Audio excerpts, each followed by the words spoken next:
This one's special for me. Both Austin, Texas boys, specifically Pflugerville. Jahdae, Barron, I appreciate you coming on. Appreciate it. Yes, sir. So growing up, man, what'd your family life look like? Like brothers, sisters, mom, pops in the picture. What did it look like growing up for you? So originally, my mom, she was from L.A.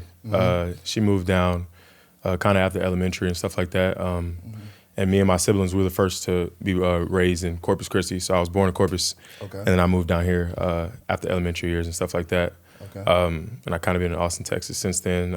I have 3 little sisters, and then I have 2 older brothers. So Okay. So you kind of the middle child a little bit. yeah. Okay. How old is your oldest and how old is your youngest sibling? I believe my oldest brother is 30, and then my other brother's 25, which he turned 26 on October 17th. With my mom, they share the same birthday. Oh, that's dope. Yeah. Then my little sister, she's 13. Then I have another one that's about to turn 7 in 2 weeks, and then the other one's 8. So yeah, It's a lot of birthdays to keep a up lot with. of birthdays. Yeah, I don't even remember all the days, You gotta but keep them on the it's a phone? lot of them. Yeah. I feel that. So like growing up, what part of town did you grow up in? If you're not familiar with the area, Pflugerville Conley is a Pflugerville school, but it's Yeah. actually out in Austin. So Yeah. like what part of town did you grow up in? So I kind of grew up in Austin on Dessau Road, but at first I used to go to East Austin College Prep and stuff like that on the east side. I went for a few years. I used to complain every day. I didn't like it. We wore the same clothes and stuff like that.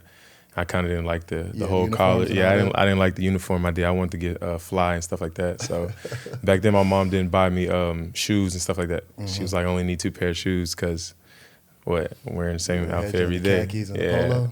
Khakis and polo every day. So, and then I remember she transferred me to Dessau on her birthday, October 17th. I remember the date. Okay. Yeah, so she did that one for me, helped me out there with that one. Dope. Okay, cool. So Coach Sark has actually said that you have one of the highest football IQs on the team, if not the highest. Where do you get that from? Have you always had that, or did that develop over time, or was there like a switch that flipped? Like, what did that look like for you coming in? Just knowing that, with the ability that God gives me, everybody has gifts. So some people may be stronger than me, some people may be faster than me, but I can control what I learn and stuff like that. So it started kind of my freshman year, just not always knowing how to watch film, and then my Coach Joseph, he kind of helped me with that, and be able to manipulate other eyes and other people with the way I move around on the field. So I kind of try to put in 3 hours a day by myself and stuff like that. So kind of helps. So I know one of my biggest regrets in college was I didn't watch film like that. We'd watch film from the coaches. We'd be in individual meetings and they'd break down the film for you, but that's about all the film I watched. And then as I played at the next level in the league, man, there's so many tea leaves on the field, so many things giving away plays, so many hints on the field. And I just wish that I had invested a little more when I played in college. So was it the coaches that kind of set your mindset to dive into the film room, or is that all you? It started with Coach Joseph on how he sees the game, and you could literally slow down the game if you just know what to do. So with just me knowing what to do before the play happens, it kind of helps me make plays and stuff like that, and allows me to play fast. But I kind of say all the offenses have copycat offense. Like my mom used to tell me, if it's not broke, don't fix it. So they're gonna do something that they always typically do, and you could just kind of read it like that, like a book. So it kind of helps for me. No doubt. So let's dive into a film session, a Jahdae Barron film session. What are you looking for on tape? Give us some insight. First, we kind of want to start off with the QB cadence and stuff like that. Snap count, right? Yeah, snap count or his cadence, if he fake counts and fake snaps and things like that. Then you kind of go for the tackles. I kind of look at the tackles. I'm in the run fit and I'm in the pass, so I kind of look at the tackles. If his hand's in the dirt, it's usually 90% run. If he has his hands on his knees, typically it's a pass. So I kind of look for those things, and then I look at the splitter receivers or they're aligned. Typically, normal splits is outside receivers on the numbers and the other ones on the hash. If they're not, it's kind of getting some weird stuff. So I'll say it's, especially at this level, I think it's rare for DBs to be actually looking at the O-lineman. I feel like that was something that DBs pick up at the next level in the league. So you way ahead of the curve already looking at O-linemen. I feel like they give you the most hints on the field out of anybody. You can literally see run pass every time from at least one O-lineman. Yeah. So Is that something that you look at heavily, the O-line? I know you mentioned it, but is that something that you strictly study, like the O-lineman? Yeah, I try to. You know, on game day, it's 100K. A lot of things get a little rowdy and things like that. But for the most part, when I'm locked in, I try to stay locked in the whole time. I typically look at the O-line and D-line. Because they'll, you know, if the D-line, I said it on the news before, but like if the D-line, if they get back to the quarterback really fast, it's a screen because the O-line's supposed to block. So I kind of see, that's how I see my screens and go like that for it. I was going to say, you got it all. I was going to say, they tell us in the D-line room, if it's too good to be true, smell a rat. Too good to be true, it's a screen. You ain't never won that quick. You got it. Ain't no way you got back there in 1 second. Right. Yeah. That's what's up, man. So watching you play, you being in the box a lot, you playing nickel some, you're a very physical player and you play really fast. You remind me of some of them old school, like, DBs that used to lay the wood, man. You don't see that often nowadays. Growing up, was there anybody that you used to watch at Texas that you kind of modeled your game after a little bit? So when I used to come to the games, I was too kind of young till I understand like Michael Huff during the time, but I used to watch his highlights when I started like playing football and things like that. And I always watch Quandre. I trained with him over the summer for a few days and stuff like that. But now Quandre's kind of been a wonderful player, just his size and his ability and how he plays. So I kind of like his savvy and his size. And then that's typically the main person I used to watch at Texas. Yeah, so I remember when Quandre first came in his freshman year, I think I was a junior, and he made an immediate impact on the field. I remember it was a K-State game, and that was like his coming out party. I think he flipped somebody and put him on his head, man. I say that to say, I didn't think about it at the time, but that's a really good comparison for you. How much of Quandre have you watched? I watch a lot of Quandre. I used to come to the games, so I was there for all the big games and stuff like that when y'all played Geno. I think Tavon Austin was hurt that home game. I was going to say, that was a legendary game. Yeah, he was on the field. Okay. But yeah, I remember I got Geno's towel that day and stuff like that, but I got Blake Gideon's gloves and stuff like that. So I watch a lot of Quandre and try to manipulate, get some things from his book. So when you say you got Geno's towel, I remember after they beat us, he stood up on the bench. Yeah. And that's when he took his helmet off, threw his towel, all that. Is that the towel you're talking about? No, so he had a towel that before I think they were going into the end zone towards the band. So I used to sit where the band used to sit because the band used to sit in front of the end zone at the time. That's right. Yeah, so I used to sit with the band. I don't think they scored that drive, but he dropped his towel in the end zone, and I asked one of the workers to go get the towel, and they got the towel for me.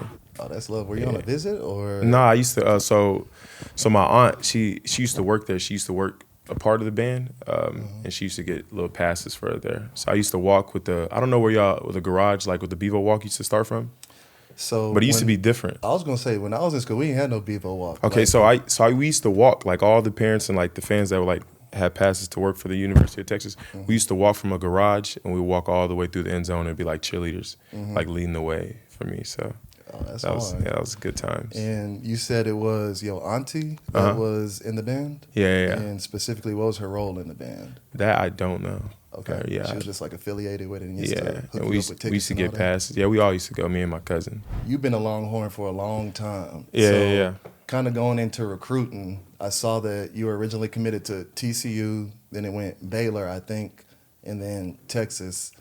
Can you kind of like play that situation out for us? Like what happened with TCU, what happened with Baylor, and what finally made you commit to Texas? It was a crazy experience, the whole recruitment process.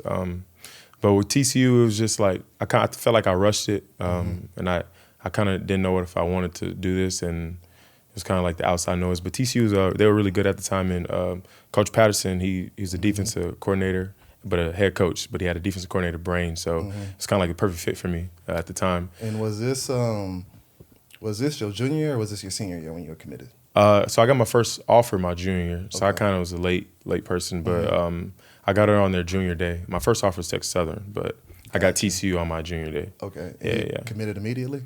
I want to say I committed like 3 days later. Yeah, it was a little. I ain't even mad at you. It was a quick thing, quick process. That's what I'm saying. You get something like that, it's like you've been working your whole life for this scholarship, and you finally got that D1 offer that you wanted. Yeah. Power 5 offer that you wanted. I don't blame you for jumping on it. Yeah, it was a quick process. But then going back at it, I remember it was the day before practice. I want to say it was a Thursday. So I'm putting on my pads and I told my mom the night before, but I was putting on my pads. But you know how typically people they make like a little thing in their notes, or they make like a post so that they're decommitting. I think I just put like 2 words: I'm decommitting. And I posted like 7 o'clock in the morning before high school practice. We got to peel this back. Okay, so you didn't let the coaches know, like you decommitted on social media. Yeah.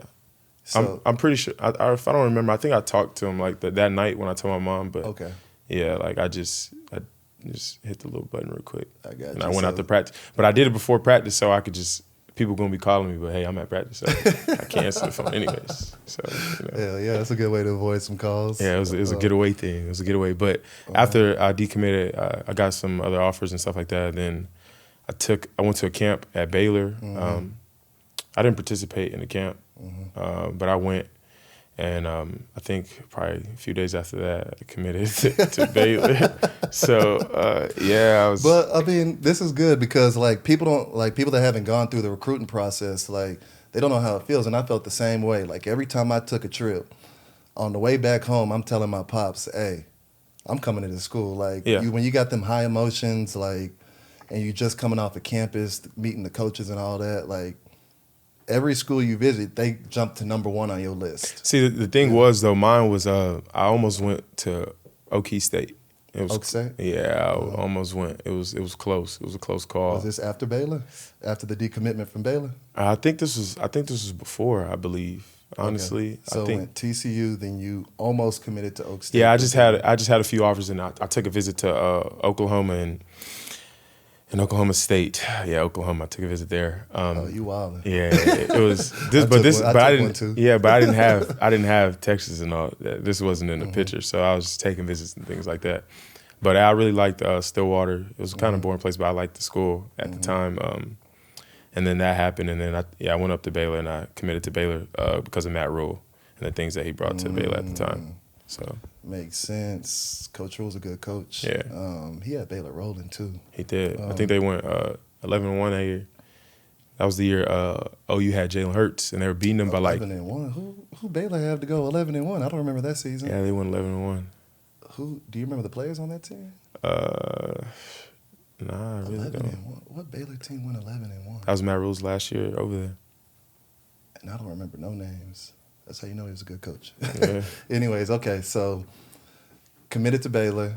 Now I'm assuming Texas comes into the picture a little bit later. When exactly did Texas come into the picture? So they didn't come to the picture till like the final like nail in the coffin.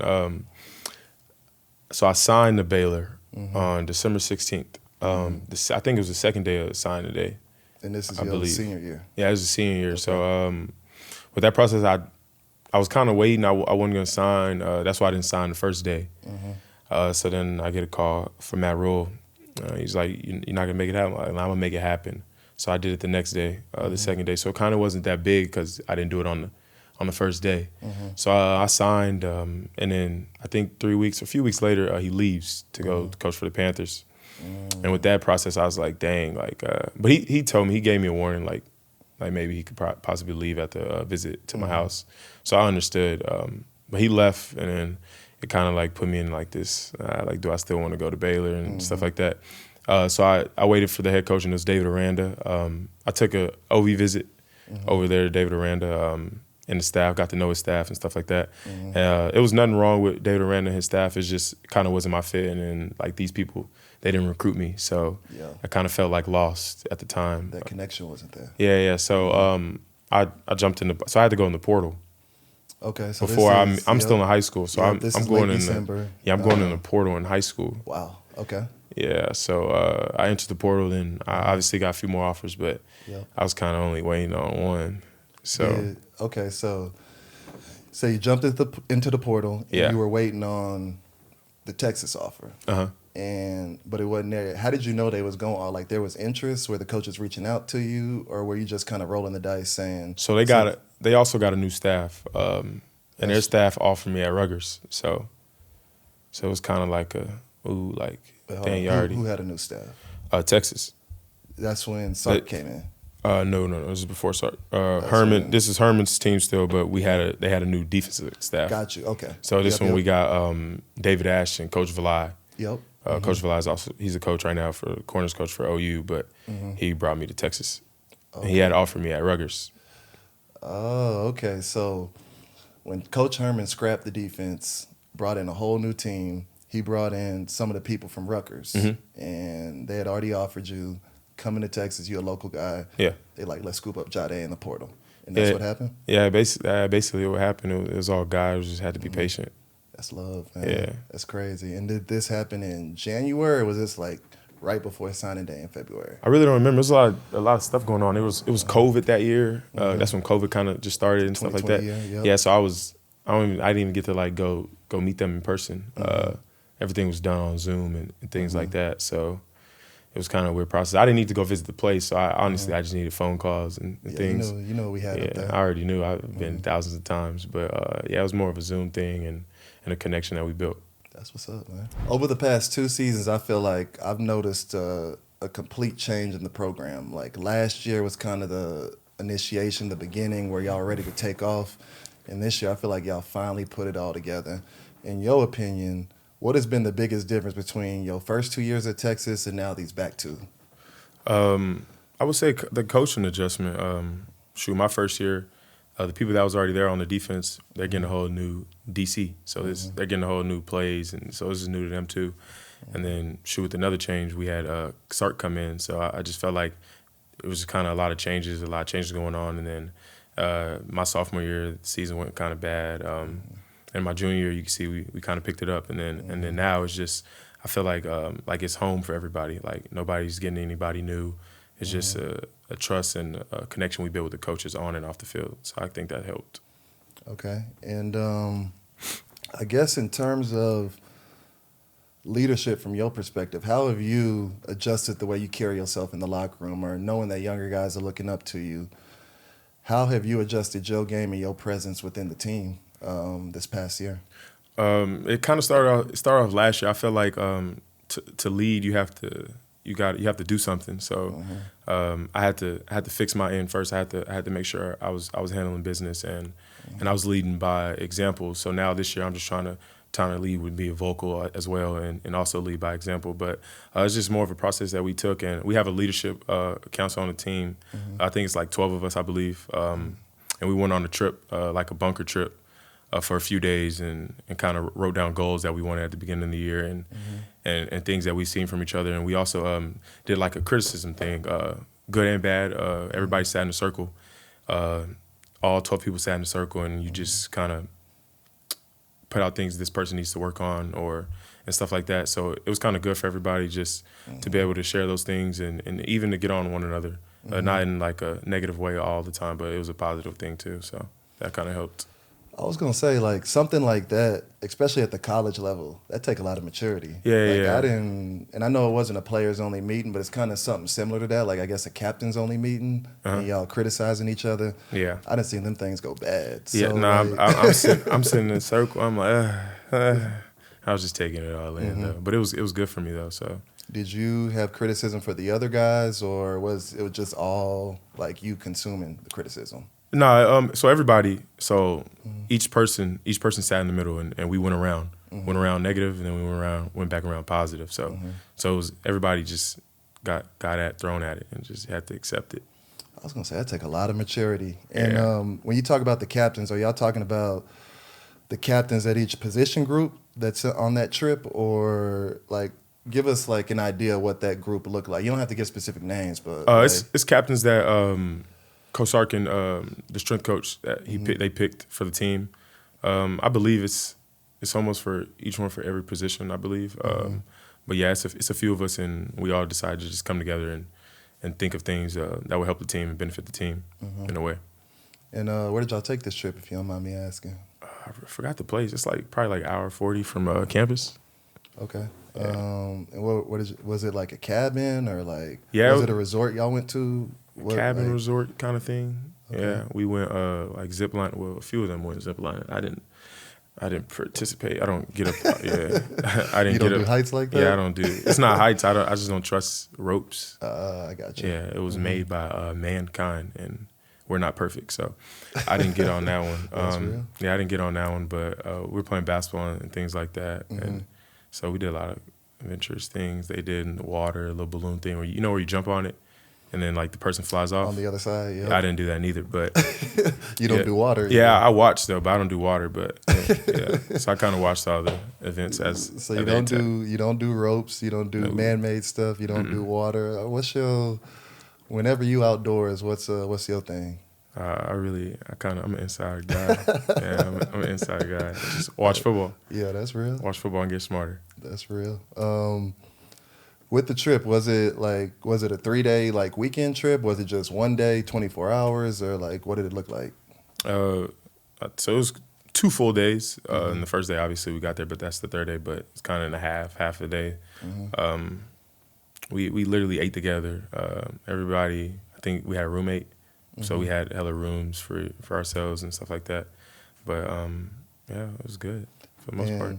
I know I'm stuck on this subject, so I'm just fascinated by this because I'm thinking about the teams that I played on, and this trip could have gone bad quick. Yeah. So I'm like, it like shows the maturity of the captains, and you see why we're having success on the field because of the way y'all are handling yourselves.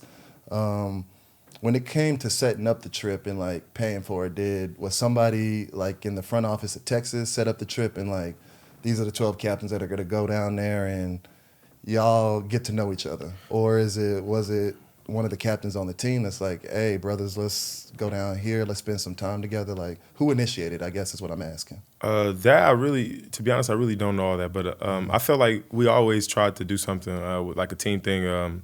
My junior year, before the junior season started, I think Morrow and a few other players, I believe, Coburn, they set up this thing and they took some of the defense players. We went probably like an hour away. Kind of in the middle of nowhere a little bit. And they were fishing and stuff. I don't fish.